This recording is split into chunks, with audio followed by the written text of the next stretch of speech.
Hello people, Vestin here, playing Life is Strange Before the Storm, episode 2. Brave New World, from what I recall. But before I get into the episode, before I get on with things, I have a couple of things to state. Things that have popped into my mind after playing episode 1. After mulling over it over and over and over again, as I am wont to do. Well, first of all, the two truths and a lie. That I should have been able to figure out. Not even based on what I knew ahead of time, but what was presented to me in the game.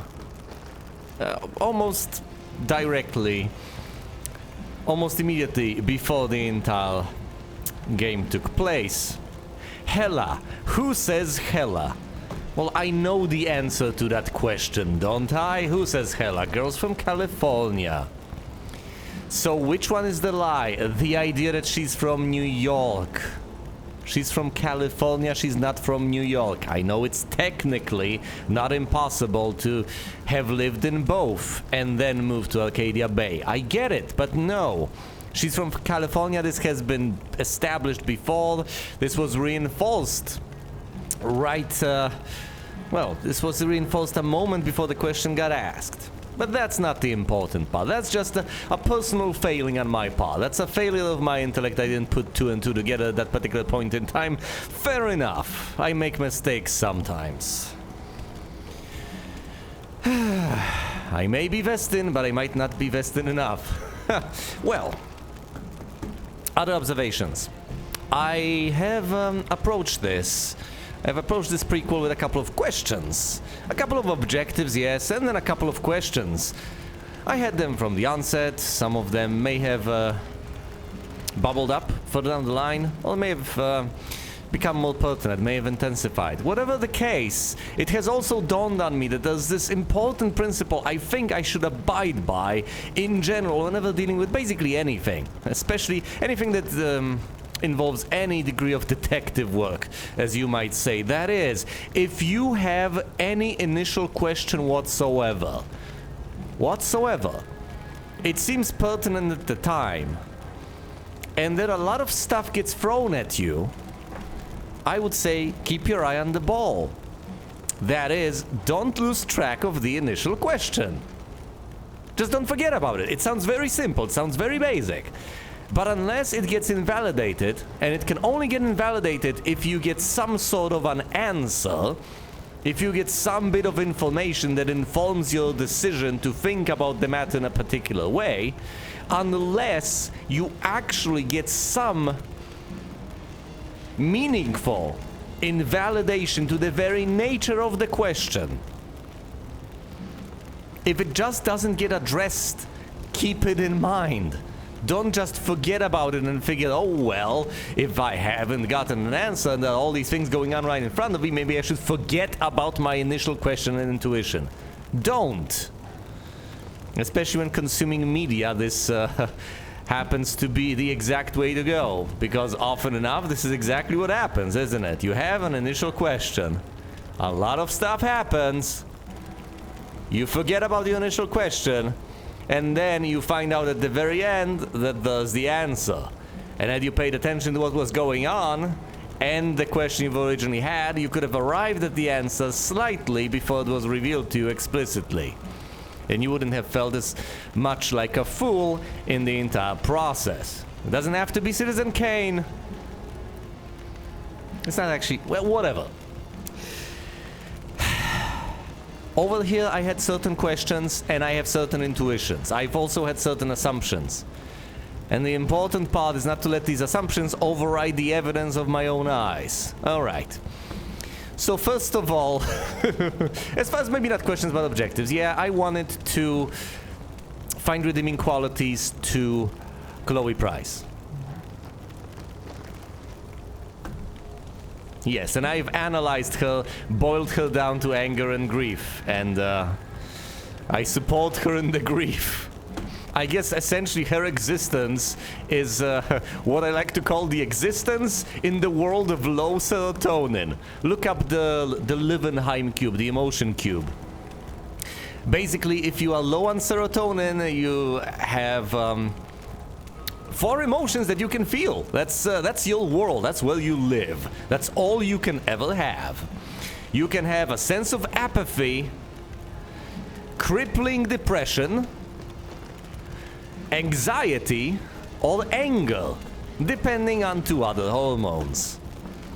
But if your serotonin is low, that's what you'll ever have. And one could argue that the others are, I believe, dopamine and noradrenaline. So, yeah, how exciting and varied is the stuff around you? How much of an adventure are you involved in? How motivated are you to deal with it? And of course, wow, look at what's in front of us. If you are highly motivated and there's adventure in front of you, you will only have anger to guide you, and you will only act out in anger. Everything's on fire, including the what? How on earth? I'm not sure if the river is on fire. Maybe that's just an impression I get. Maybe it's just the river banks. Or maybe they did pour oil over there or something. But, well, that needed transitions further down the line. This game seems to have pulled off basically what the original game did. Remember that originally, yes, I might have been biased. I might have had my negative feelings amplified by a negative attitude. But I was upset with Max until I met Chloe Price. Before I even knew Chloe Price was Chloe Price. Which I guess might have been a very unusual reaction. I don't think many sane people react this way to the first intro. But whatever. Once I met Chloe Price, things have shifted dramatically. And she became my little lightning rod.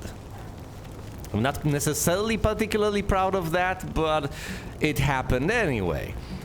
So I stopped riding Max over there. I figured, okay, fine, you know, Max isn't that bad. She may have her flaws, etc., but I'm not going to be that harsh on her, and I see positives in her. However, Chloe Price is a menace to society, and to a certain extent, I will continue to maintain that I was right. To a certain extent.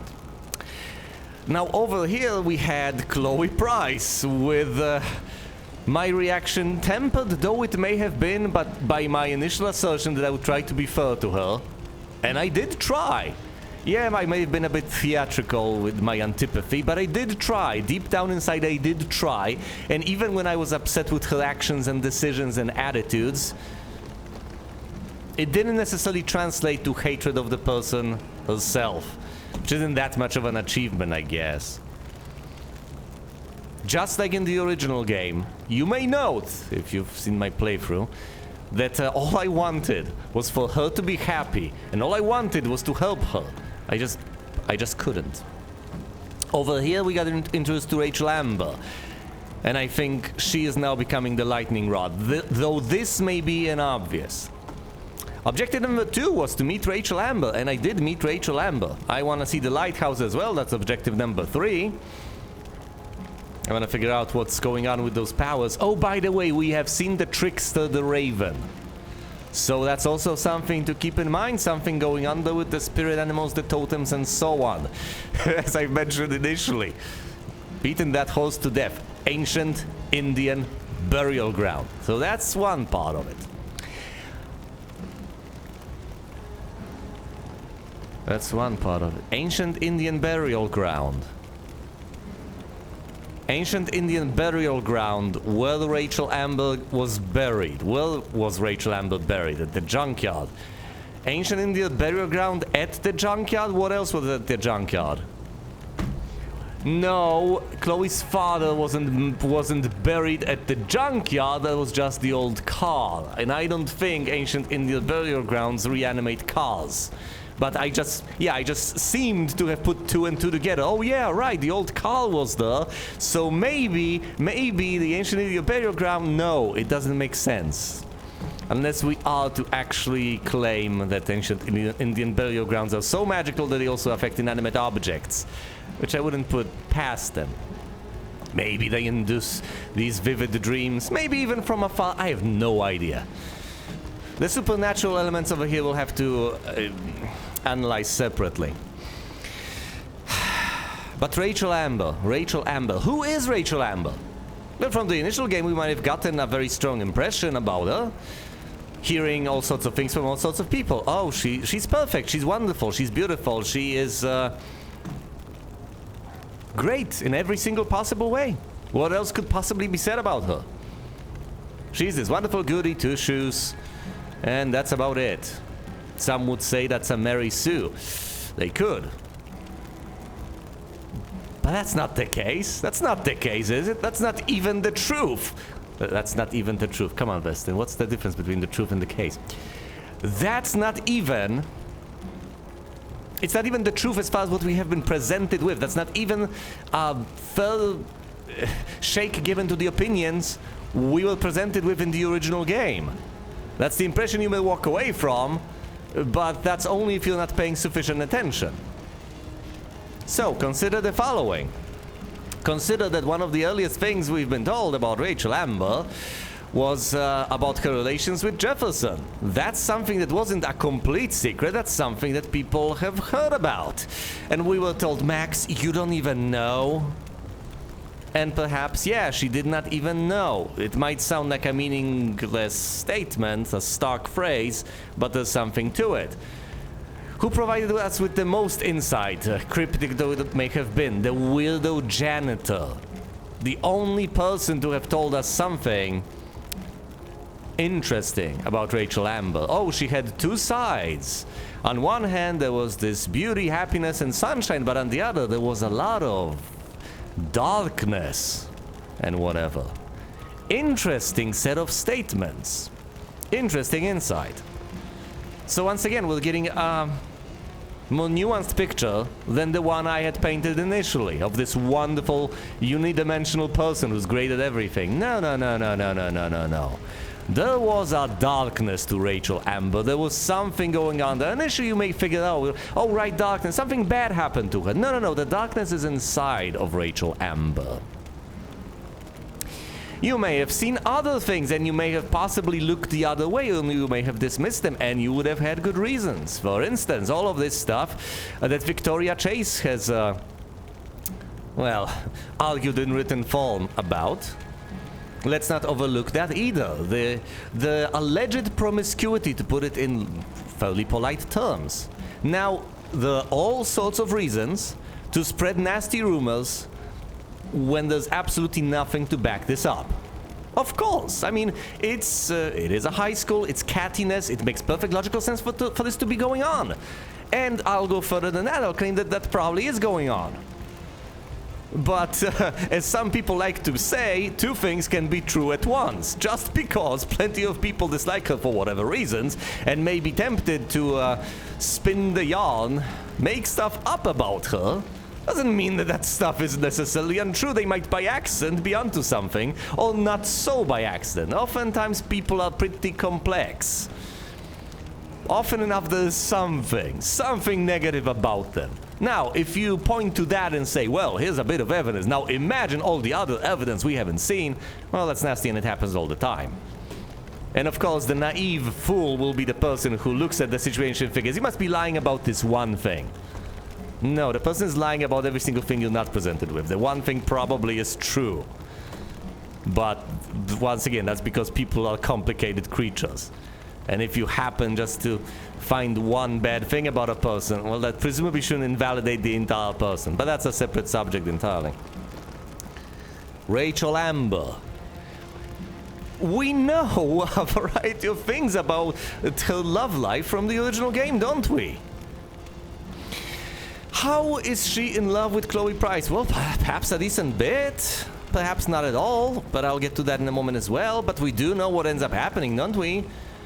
She ends up betraying her, effectively. If we are to take it at face value that they were in a relationship to begin with, which I'm fully confident we can, then what about this entire thing that happened with Frank Powers? You know, the drug dealer. Well, something happened there. We have photographic evidence, we have plenty of evidence. There's the bracelet as well. The one she wears on a broken hand, etc. Well, broken in the past. Long time ago. Yeah, that one. She'll give that one to Frank at some point. There's the thing she had with Mr. Jefferson. So things were going on over there. It's not like she was this innocent little angel. And it's not like necessarily there's anything wrong with that. That's not what I'm saying. It's not to say that that makes her evil. That's not the point. My point is that she's a complex person. And that is something to keep in mind. Who is Rachel Amber? As far as we can tell, our original account was from Chloe Price, well, among other people. I have mentioned other people. But the account of Chloe Price, for reasons we can reasonably clearly see, is not going to be particularly objective, now is it? And even then, the account of Chloe Price changes a little bit. She changes her tune once she discovers the entire thing about Frank. So we are reasonably clearly shown that she didn't know the whole story, now did she? So she's not going to find out the whole story. This is going to be one incredibly long intro, but bear with me. What else? During the train ride, we have found additional things about her. So you see, on one hand, yes, she appears to be attractive, and that's not something you can easily lie about. That is evident, and I guess it is also socially attested. Everyone will agree on that. Let's just skip past that. She's attractive. She's rich. I don't think that's necessarily something that's particularly debatable, unless she's lied about that one, but I don't think so. Alright, well, maybe not rich personally. Her family's rich. District attorney, father, and all that. Fair enough.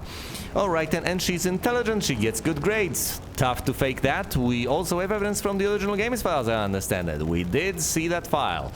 So that also checks out. Those are, in my eyes at the very least, positive things. And I think one could argue they are objectively positive things, but we've also found out other things. Another question to keep in mind.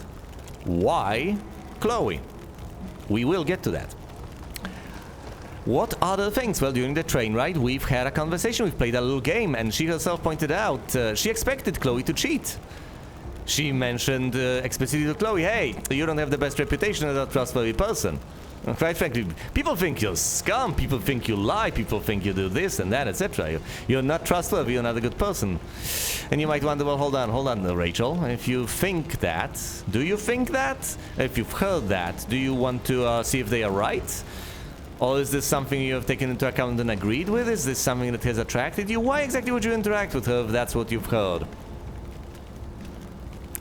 But, furthermore, she does suggest, oh, you know, winners make their own rules. She expected Chloe to cheat because cheating is not something she's a stranger to. And, of course, it goes further than that. We are then introduced to the idea that, yeah, she's good at lying. We also have been introduced to that concept at the whatever the viewfinder, whatever that sort of thing on the hill. Right, when we were on that trip, we had a conversation though where Chloe quite explicitly mentioned this. All right, so games, drama, playing, pretending, lying, deceiving. It all seems to connect, doesn't it? Because, yeah, Rachel Amber is interested in drama, is interested in acting, is interested in make-believe and in pretending. We do know she's interested in lying. She insists that, yeah, she has a way with people. She understands them, she can figure them out, she can get what she wants. She's charismatic. She lies, she deceives, she manipulates.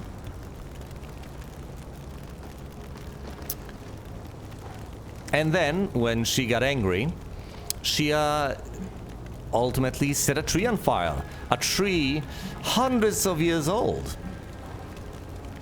A natural monument, you know? And alongside it, she set huge swaths of the forest on fire. Out of anger. Now you could argue, well, that's not particularly harmful. She didn't hurt a human being, and she's not hurting animals over here. She's not that bad. Oh yeah, fine, tree, whatever. We cut down trees all the time. It doesn't matter. But it does. It really does. It's not necessarily about the tree itself. Just like if, you know, you, I don't know, you, tell wings off of flies, that's not necessarily bad because we feel so bad about flies. It's not about those suffering necessarily. It just... the fact that you take joy in that may suggest dark things to us. The act itself isn't necessarily bad, and you're not necessarily a bad person for doing that. but it just may very well betray something. You could argue that that is bad in itself. That's another thing. Natural monument, people care about that particular tree. For whatever reason, right or wrong. And does she care about that? No, because she's leaving this place. And if she's leaving this place and is not going to be personally impacted by it, she doesn't seem to care if other people are impacted by it. She was angry at that particular moment in time. So she figured she would act out. And she, as far as I could tell, felt no remorse for doing so. She just watched it all from a distance. Yeah, I believe she was smoking at the time as well. Might have been a bad habit she picked up from Chloe Price. But in the end, the impression I get is the other way around. That despite everything, despite all my initial impressions, it is actually Rachel Amber corrupting Chloe, not the other way around. I've remarked on that previously, and I wasn't exactly sure. I wasn't perfectly serious, though to a large extent I was. But that's the impression I got. And this gets further validated. Of all the people at school, she seems to have picked out Chloe Price. Why? I've mentioned this is the question we'll come back to. Why Chloe Price in particular? What makes her so special? Chloe Price has certain characteristics. I guess you could say that she has certain things to offer. Now, most people out there don't think any of these things are particularly positive and valuable. They don't think anything she has to offer is necessarily worth the effort. It doesn't make her the sort of person you'd like to hang out with. But Rachel Amber did. She met her at that concert, remember? A concert she wasn't necessarily supposed to be at herself. So once again, a bit more rule breaking from Rachel Amber. She noticed her there and what inspired her. The rudeness, the confidence, the rebelliousness, the badassery of Chloe Price. Mine sound admirable. Oh yes, this adventurous spirit and confidence. Those are not bad things. I think she might be attracted to Chloe precisely because she's this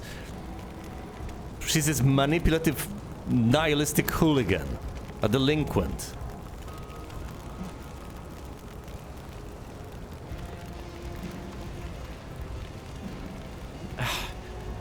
So that would basically... It's like the lesbian equivalent of being attracted to bad boys, isn't it? To a certain extent. Might be. Except even worse, I would argue, because I think there's a decent bit of darkness to Rachel Amber over there. Ultimately, what I'm trying to get at in all of this is that my intuition, and I may very well be wrong, is that she's not a good person. She's not as great as all these people thought she was. Quite possibly redeemable. Maybe these are just, you know, incidents that don't and shouldn't add up too much, but that's the impression I'm getting. And I think she's drawn to Chloe precisely because she sees certain traits she herself possesses reflected in Chloe. And those are the worst traits, the worst sides of her she does have. Because what on earth do they have in common? Only traits one could see as negative and would reasonably struggle to paint as positive. Chloe is not scholarly, not particularly. She might be reasonably intelligent, might like science, but ultimately her scholarly pursuits are not necessarily reflected in getting good grades, etc., at furthering her education. She's not liked by all these people out there. She's not particularly social, doesn't have all these friends. She's got certain traits, and those traits are negative, and those traits, as far as I can tell, are what attracts Rachel Amber. And that worries me.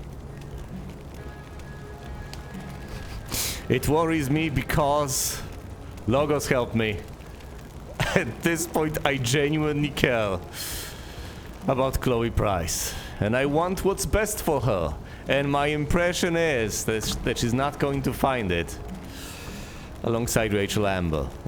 What an impression if we know the future, isn't it? Well, let's get on with the show, shall we? There's no better cure for having sympathy for Chloe Price than to spend 5 minutes with Chloe Price. Let's start the second episode and see me descend into virulent hatred of this deplorable individual once again. I wish you could be happy.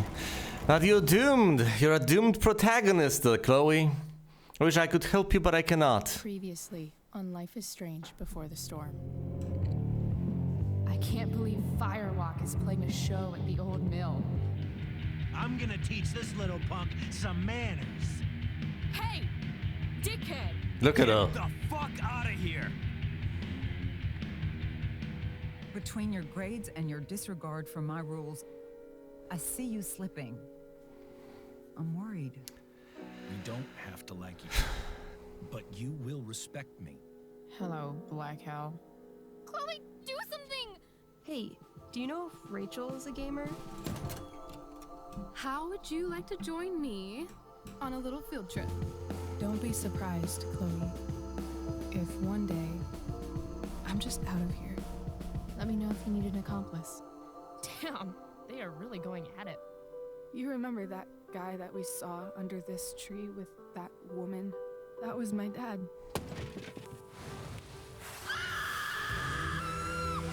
And that woman was definitely not my mom.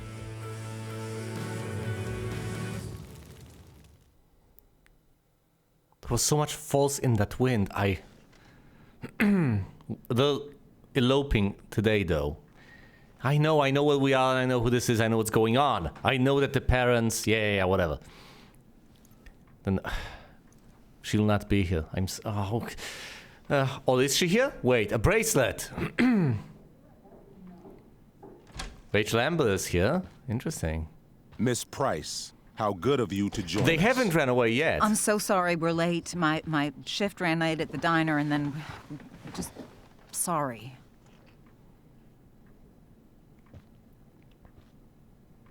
Let us proceed. One of you here is new to the Blackwell disciplinary process, and the other is all too familiar with it.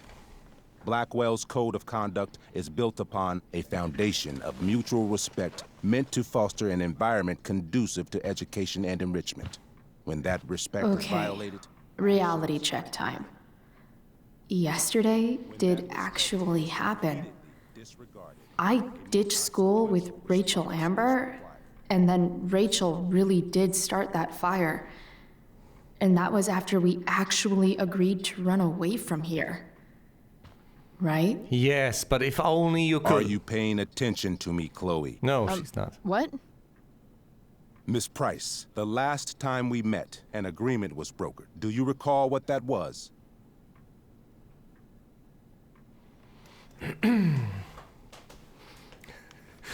Don't screw up, presumably something along those lines. Oh dear. And once again, I am in quite an uncomfortable spot over here. What am I supposed to do? If it was up to me, I wouldn't have made these stupid choices to begin with. It's not like... She's put on the defensive over here. She doesn't have good options. What is she supposed to do? I know she's guilty. She knows She knows the situation she's in, but what exactly is she supposed to do in these shoes that she's filling? Her plan is to run away from this place to begin with, isn't it? So it's not like she cares at this point, but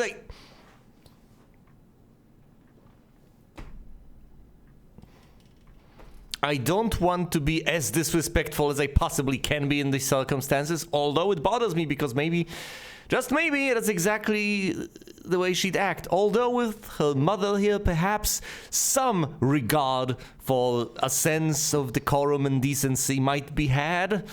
With Chloe Price, at least at this moment, can she play nice for the briefest of while? I don't know. Maybe she can, maybe I'll make her to a certain extent. It means nothing. If only I could help, if only I could do anything. Well, saying nothing isn't the way to go, even though it seems so simple. Is that rhetorical, is argumentative, which kinda sounds like Chloe, but let's stick the bull by the horns. Yeah, we had an agreement. Don't screw up again, all, you know. Don't get in trouble again? Trouble is merely the byproduct, Miss Price. What's at issue is your attitude. Correct. We agreed that you would rededicate yourself to becoming an exemplary Blackwell citizen. We did? In the event that you were unable or unwilling to do so, we also agreed that it would become pertinent to reassess your future status at the Academy. Despite all this, you engaged in the following actions yesterday. Yes. Insubordinate language. Disregarding posted signs about trespassing on the stage. Yes. Implications of possible drug-related activities. What does that mean? Yes. What does that mean? It means Miss Price has developed a reputation as a user of marijuana, and I would strongly recommend you take a careful look through her room at home.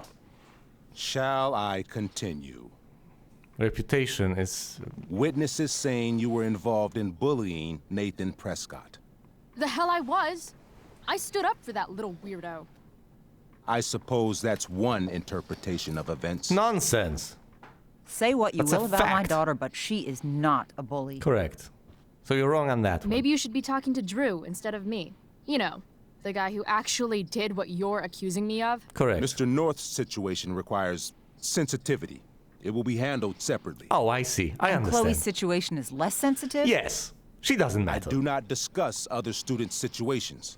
We are here to discuss your daughter and her actions. Well, I think other students are Convenient. involved in this situation, so, reassure Marmel, calm Wells. Yeah, can we try to use some diplomacy for no other reason than to try and impress Rachel Amber? But yeah, some of those accusations are out of left field.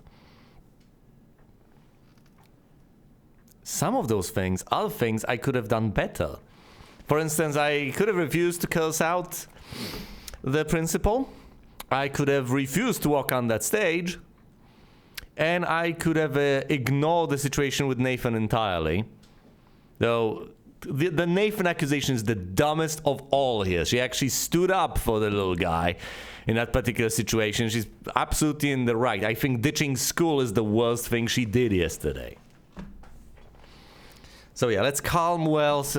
This isn't going to go well, is it? Principal Wells, I know this looks bad. Thank you for your validation, Miss Price. May I continue? With your permission? Sorry. And yet, even with your prodigious disciplinary record, Miss Price, we needn't discuss any of it. We needn't? No, because you severed your relationship with Blackwell the minute you left school grounds without permission.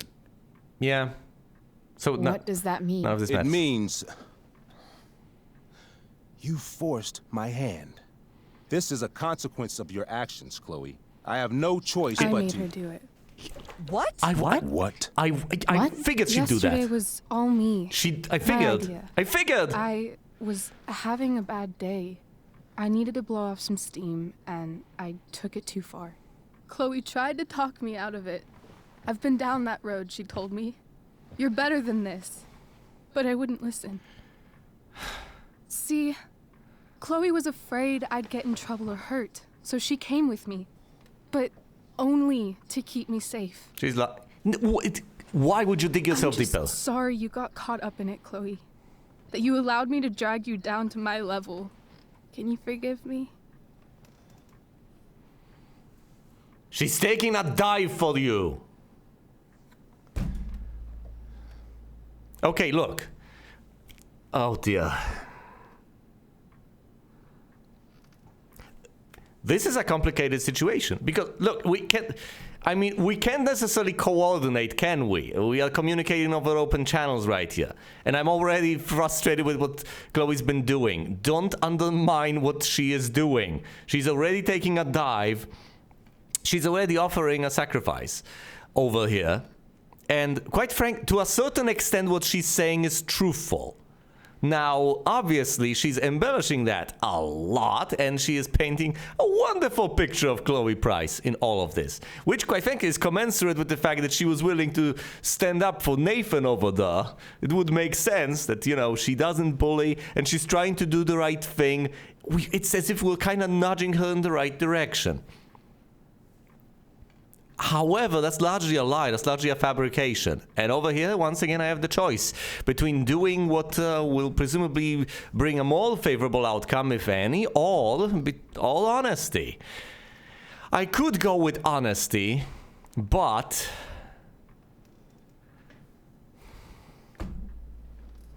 Rachel already did what she did. So this can go one way or the other.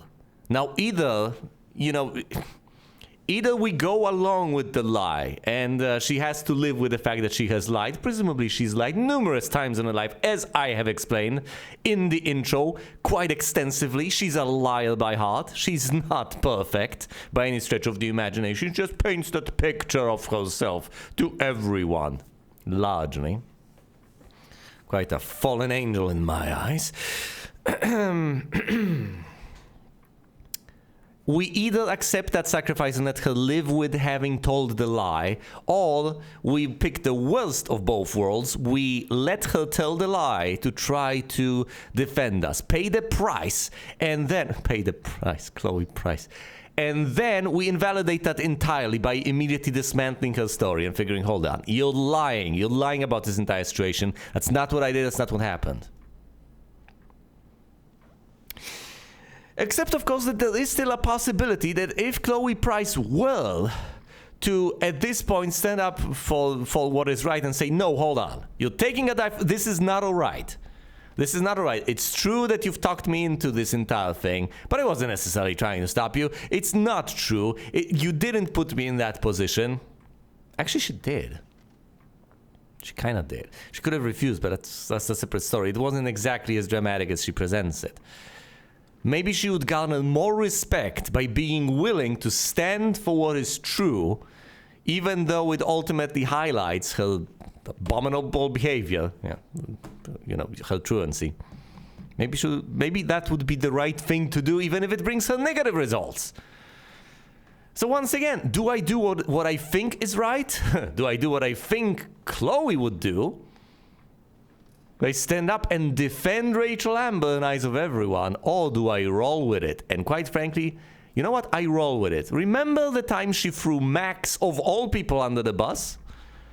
Well, actually, you might not remember it, because that's not the way I've played it.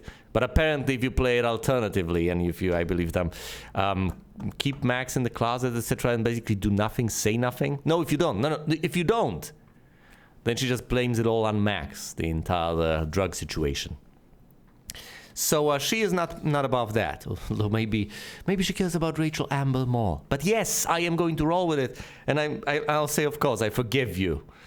Look, I was trying to help. Yeah, sure. We're cool. Not very forgiving. Thank you. Not very convincing. I'll make it up to you. I promise. Chloe, is this true? It's true. Totally not true. She really is an amazing actress. Miss Price?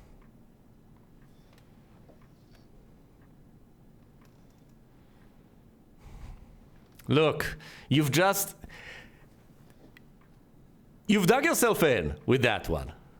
No, it's too late. We can't just say, no, it's not true. You've just lied to reaffirm her lie. You double down at this point. I may hate myself for making these decisions. Well, yeah, I certainly may hate myself for making these decisions, but it's kind of too late. Oh dear. No, it's never too late. But no, I am doubling down. No good will come of this. I hate this.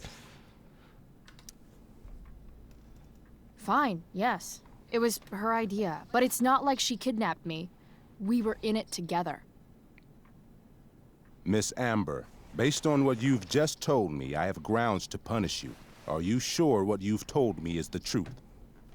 Yes. This can't be the full story, Rachel.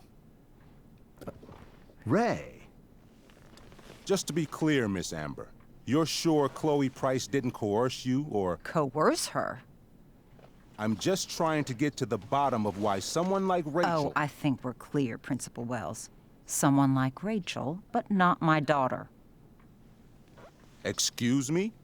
Yeah, you've heard her. Do you have a list of students you assume the worst about? He does. I've go through. Yeah, let's dig into this one. Yeah, we have heard of this one, right? The high risks and all that. But yeah, he's out of line. He's way out of line at this particular point. I mean, I understand that this is the sort of thing he would think, but at the same time, at the very least, you should catch yourself. Because you can think all sorts of things, but at the same time, you... well, saying what you think is can be also reasonably fine, but make sure you actually have a good point. If at this point you look at the situation and figure, well, hold on. Are you sure we're not dealing with the horrible, awful Miss Price over here? Falsing Miss Amber, who's a goody two-shoes into doing horrible things. Isn't that the case? Isn't it? Because it seems incomprehensible after all. Rachel Amber is so perfect and scholarly and wonderful. So how can it be that she would do such a thing? It sounds out of character. Well, Principal Wells, one of two things is the case here. The possibilities are indeed a dichotomy bifurcated. Either on one hand she's telling the truth or she is not. If she is telling the truth, that she is the one who has instigated this entire little field trip, which is the case, actually, she did, even though she hasn't painted necessarily the full picture and an accurate picture, she did instigate the little field trip. Well, that means that she is capable of truancy, and she did bring Chloe along, which means she's no longer perfect. Now, if that is not the case, then that means that she's telling a lie over here, right? In which case, she's no longer perfect either, right? Because at that point, she's lying through her teeth. And she did still go on that little road trip because we know she wasn't at school yesterday. We know that much. So somehow she wasn't there. So either way, she's not perfect. We can't maintain that she's perfect, logically speaking. We have to resign ourselves to the fact that Rachel Amber actually does have certain flaws, doesn't always do everything perfectly. But Principal Wells isn't perfectly willing to accept that notion, at least not quite yet. So he figures, no, hold on, this must be evil Miss Price doing bad things again. It makes perfect sense, it follows a pattern, and we like patterns. Patterns make sense. But I've said so many things about Rachel Amber and bringing people on the wrong path that I don't feel like it's necessary for me to follow up on that right now. You know what I think. You've heard what I think. Let's go there on. Let's sink our teeth into this because, guess what? We actually have a good point for once. Go, Mom. You have no right to treat Chloe this way. This is because she's on financial aid, isn't it? He calls us high risks. High risks? What kind of a label is that to put on a child? Oh, I get it. This is about Blackwell's money troubles. Will you be dragging every other scholarship student into your office today as well? Tell me, will unfounded rumors about drug use also be mentioned, or is that only reserved for my daughter? Damn. Let's all just calm down. Oh, he's losing. After everything she's been through in the last 2 years, you should be ashamed of yourself. Miss Price. Mrs. Price. Mrs. Price, I appreciate your position, but I assure you, it is only your daughter's past behavior that has led us here today. I understand, Mr. Wells. There is no doubt that Chloe's behavior must improve. But given what we've just learned about the negative influence she was under, I hope you will allow her just one more chance.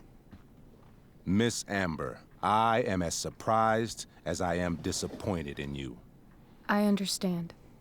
This being your first infraction in no way reduces its severity. Still, we will not be suspending you at this time. But you have squandered our trust. You will no longer be my administrative assistant first period. Oh, boo-hoo. And you will no longer be involved in Blackwell's performance of The Tempest. Oh, no. No. Oh, I feel so bad about this. We're running away today anyway. It doesn't matter. The performance is tonight. Well, who exactly is supposed to replace her? We would need some lady out there with a talent for the dramatic, someone who can possibly perform reasonably well in a play. It's not gonna happen. Who could we possibly thrust into that role? Who indeed? Don't call the man insane. You're giving one final chance here. One final chance that you will squander, by the way. You're just going to run away, I believe, tonight. But whatever. Let's roll with it. We know you eventually get expelled. As I mentioned previously, if only it was at all possible for me to change fate, for me to fight against fate, and to actually have some sort of an impact. I understand that it would invalidate the events of the original game. And I don't care. Get it? I don't care. I understand that that's the situation, and I understand that that's basically what everyone will expect. It makes perfect logical sense. So you'll expect that things are final. Fate is impossible for you to fight. It has to end poorly. You can save them. They are doomed from the get-go. It's like watching the prequel trilogy. You know that there's a particular set outcome. So when you say watch the final two duels, you know that both of them effectively end in a draw. If anyone was to die in either of them, it would invalidate the entire original trilogy, so it can't happen. And thus it doesn't. There are no stakes involved, because you know exactly how everything has to end, for everything to fall into place. The closer you get to the original timeline, the closer things become things approach inevitability. You lose all the stakes, you lose all the unpredictability. That's the problem in any sort of prequel. But we're dealing with an interactive medium here, and it has occurred to me, recently, yesterday, maybe today, whatever. It has occurred to me very recently after playing the first episode, but before playing this, that in the original game we had a major choice at the very end of all the episodes. Will we get one this time as well? Well, this leads to a very interesting question indeed. If we do get a fundamental, monumental choice at the very tail end of everything, what could it possibly be? Is it anything that matters or is it not? Because if it is anything that really matters, it has to invalidate continuity. It has to. It can't be any other way around.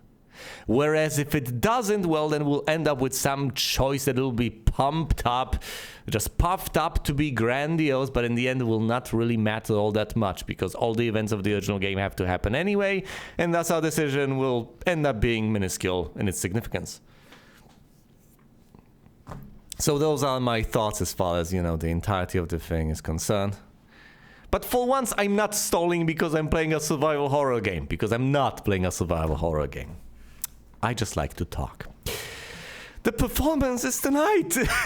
Imagine thrusting Chloe Price into this position of responsibility. Well, you're going to step in her shoes.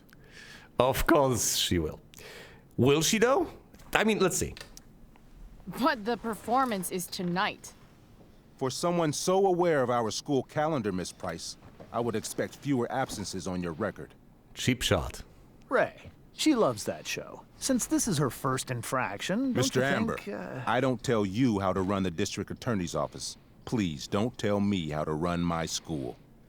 Ray this, Ray that.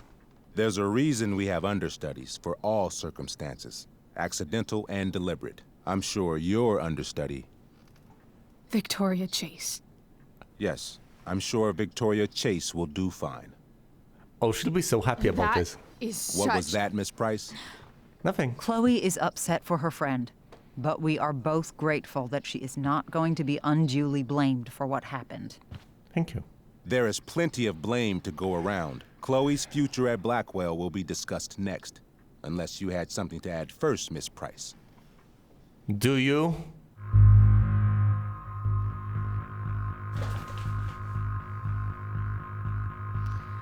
I've built...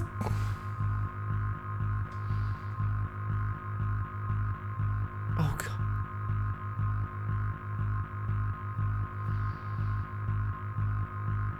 Oh no!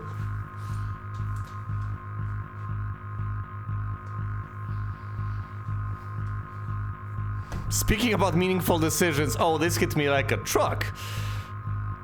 You know, as far of all the games I've ever played, I should never say hit me like a truck with Life is Strange. It's particularly insensitive, especially in the context of Chloe Price. Okay, look, we've built up all the way to this particular decision. We've built up this entire lie. Now I am given the most sadistic choice. I can roll along with this, take the easy way out.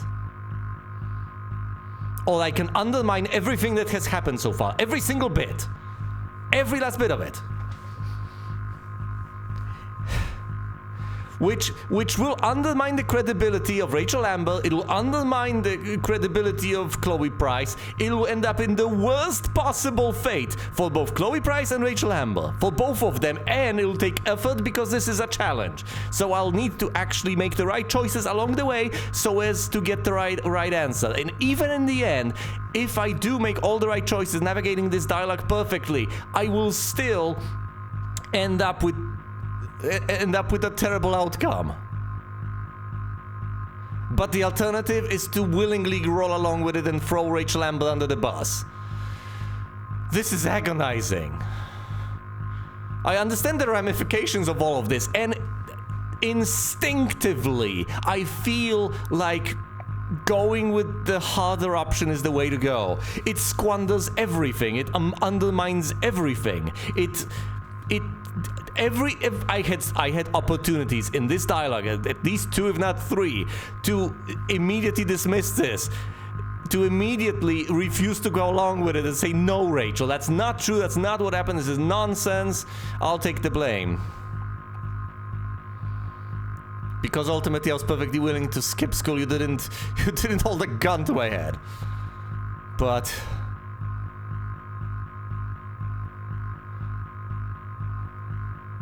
yes, taking the blame undermines everything. It is the braver choice.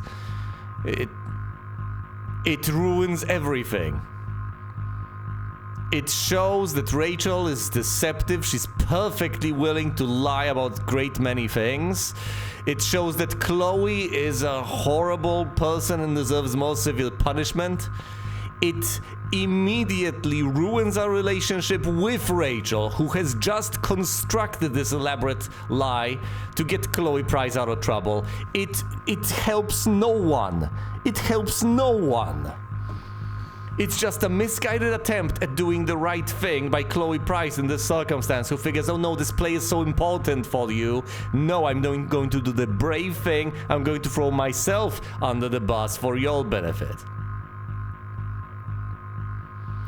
And for all I know, Rachel Amber is going to respect that decision, because she'll figure, oh, I was willing to do all of this for you, but you were so principled that you were not willing to roll along with it. You had integrity. I am so torn. Yes, it's like, I can already see it now. Remember how last time I was perfectly content with basically every single choice I've made at the end of the chapter? Well, I feel like whichever choice I make over here is going to haunt me for the rest of time. I strongly feel like picking the choice on the right might just be the honorable right thing to do. But once again, on a logical level, it undermines everything, doesn't it? It just ruins everything and is hard. It requires me to go through a challenge, at which point I would be tempted to just reload last checkpoint and go through the challenge every single time I get it right. But I think, instead of this, since I have dug myself so deep,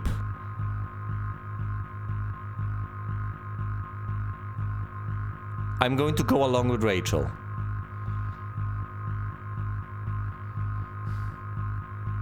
Who can blame me in these circumstances? She wants to do this. She wants to do things this way. If I go with the other option, I squander everything.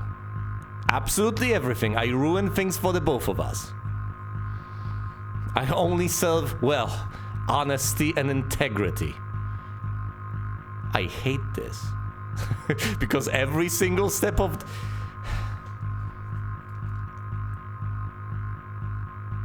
Every single... This is brilliant in its sadism, isn't it? Because they're putting me down on this path of corruption, and every single step of the way, I can justify myself and tell myself that it's okay to do this morally dubious thing. For a variety of reasons, for the greater good or not for the greater good. And yet I am complicit in all of this, every step of the way. And when we get all the way to the bottom, and I think we will, I will have no one to blame but myself. I will have made every choice along the way. I will have guided Chloe Price towards this. She's not holding my hand. I'm holding hers. And I'm dragging her down, even more than Rachel Amber is.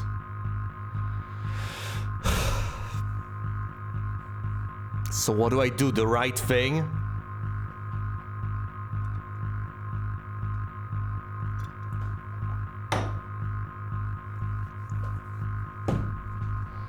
I thought I would hate Chloe Price. I thought I might hate Rachel Amber. I kinda hate myself at this stage. From the moment I saw this screen, I've made my mind up. And I thoroughly hate this. Then again, I've been in many games in this exact sort of situation where on one hand, I have all the reasons, and on the other hand, I have my decision, and these just run in parallel. You know, like those people with the thing in the middle of the brain severed, whatever it's called. Well, what they think and what they do just don't intersect all that much. Now, sometimes I go the other way around, I follow my own reasoning and it ends even worse, but the moment I saw the screen, I figured I'm going to go along with Rachel. We're doing this, we're following through on this entire thing. It makes the most sense. We've already committed ourselves to our story. She was willing to lie for us. We were willing to go along with the lie. It's the path of least resistance. It causes the least friction. Let's try to salvage the situation as much as we can. We're not going to go with the challenge. I'm going to go along with Rachel. Logos, help me. I'm going to go along with Rachel. I could hypothetically replay this game were I to be dissatisfied with this entire situation and this entire concept. I probably won't, but I could hypothetically do that. I'll try to make the right decisions. I'll try to make the right choices. But at this point, I guess we're kinda in too deep. We're not... My hand got somewhat... Oh yeah, that's a classic... Oh, sorry, my hand was false. It's right up to with just following orders. I have a choice. I very clearly have a choice. I can take the blame, and I do deserve the blame to an extent. So we may possibly thrust her into the play, but at what cost? Even if we take the blame, she probably will still, ultimately... be taken off the play for the lack of integrity and blatantly lying to Wells's face. So we're not helping Rachel by taking the blame. We're not helping ourselves by taking the blame. We're not helping Chloe. But if I go along with all of this, I am just admitting to myself that I am willing to stand on the side of deception and lies over honesty. And that is a bitter pill to swallow for me. As a human being. Now, I could obviously lie to myself and to you and say I'm just doing what Chloe would do in these circumstances. That's all I'm doing. My hands are tied. But they're not. I'm going to go along with Rachel. Once I press this button, I'm going to regret this for the rest of the playthrough, am I not?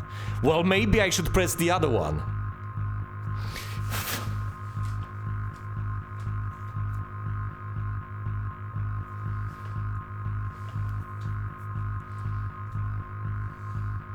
Yeah, it's like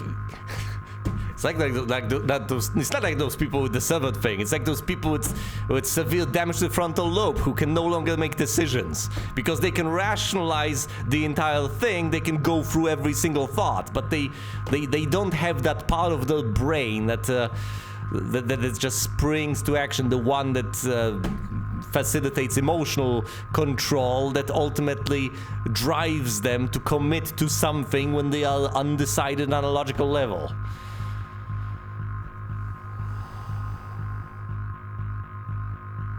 Who am I?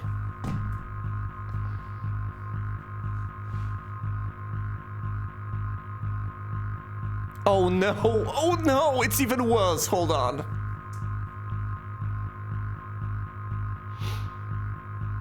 This is so stupid. Okay, let me put it this way.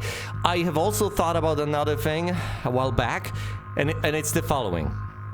I figured every single time I am presented with the option to talk trash, I should pick that option. Just as a matter of principle, because that's what Chloe would have wanted. In every single circumstance, she can do that, she should do that.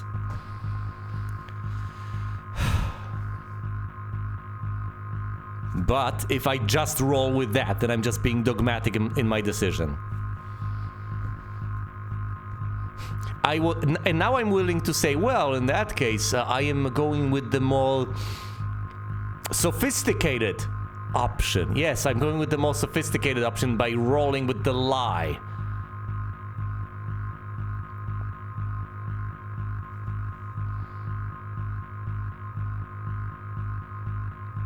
This is going to be an unbearable segment, isn't it? I'm sorry, I just can't. I might possibly cut out bits of my own indecision over here, but this hurts on a deep level. What have I just done? I am absolutely leaving all of this in. This is great. Well, I've explained quite thoroughly why... Long story short, I live and breathe the ontology, but the recognition that this helps nobody tilts me in the direction of a more utilitarian, consequentialist ethical framework. Yes, I've explained quite thoroughly why the option on the right leads to nothing good under any circumstances whatsoever. It squanders what we have, it throws Amber under the bus, it throws Chloe Price under the bus, all it does is it invalidates every single answer we have given during this meeting so far. It presumably ruins the play as well. Everything goes to hell if we give this answer. Everything goes entirely to hell. We're squandering it all in the name of either talking trash every opportunity we get instead of keeping our pretty little mouth shut, all in the name of actual honesty and integrity in a circumstance where, you know, you haven't improved your behavior at any stage, and it doesn't seem like you will improve your behavior at any stage. Although, once again, it could be the one act in the name of honesty. It could be the little pebble.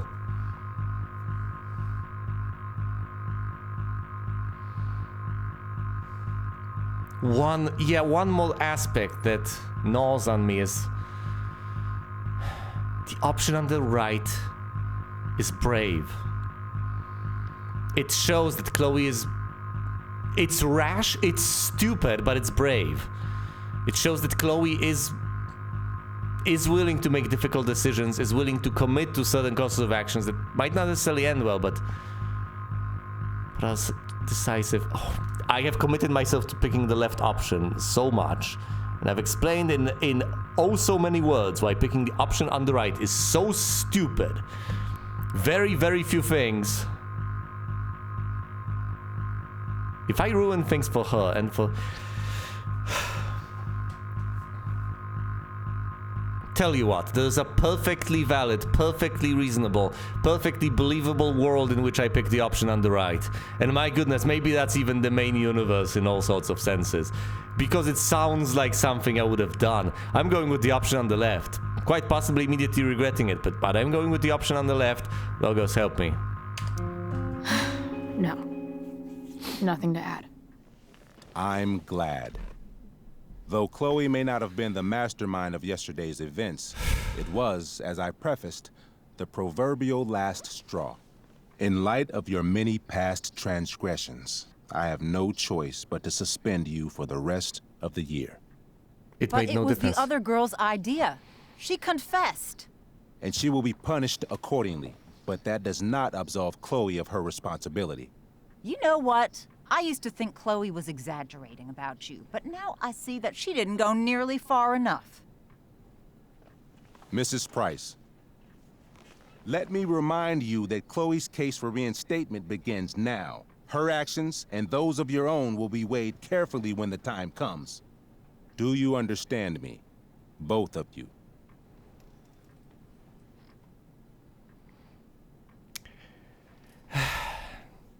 I'm willing to politely go along with this. Look, this is arguably the cruelest fate. It makes no difference. To an extent, it makes no difference. She's gonna get suspended anyway. Maybe she would have gotten expelled on the spot. Doesn't really matter. But had I taken the goddamn option on the right, and I always can just reload the last checkpoint, right? I can refuse to live with the consequences of my own actions. But I would just follow up cowardice with more cowardice.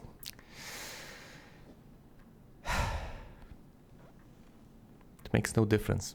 Had I picked the option on the right, yeah, she would have at least been a loudmouth, and she would have made an even better case for Principal Wells to dish out any punishment he saw fit, right?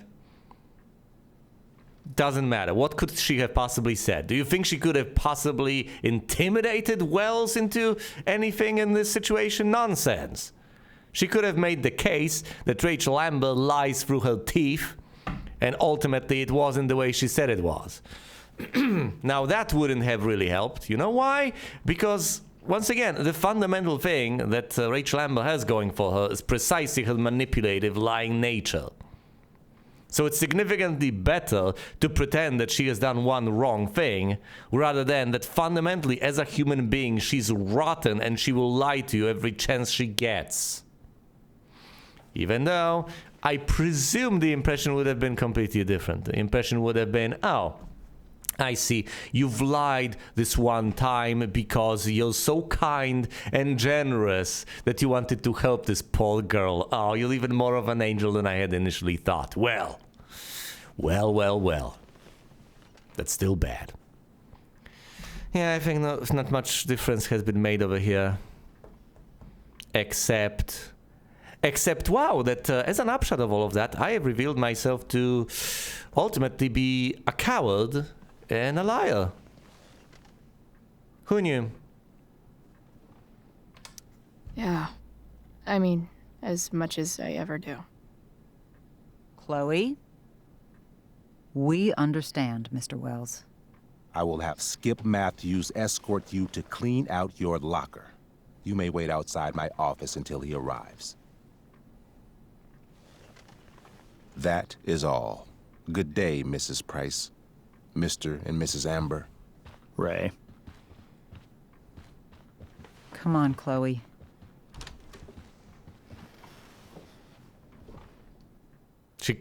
Rachel can't blame me. I mean, I didn't surpass her expectations, but... I'm sorry. I'm sorry, too. Meet me at the junkyard later? You bet. I didn't get the chance to introduce myself. I'm Joyce. Mrs. Price.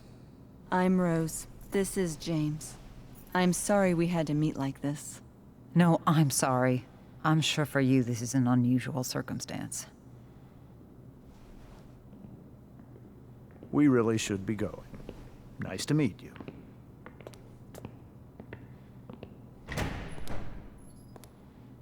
Mom, I'll see you in the parking lot.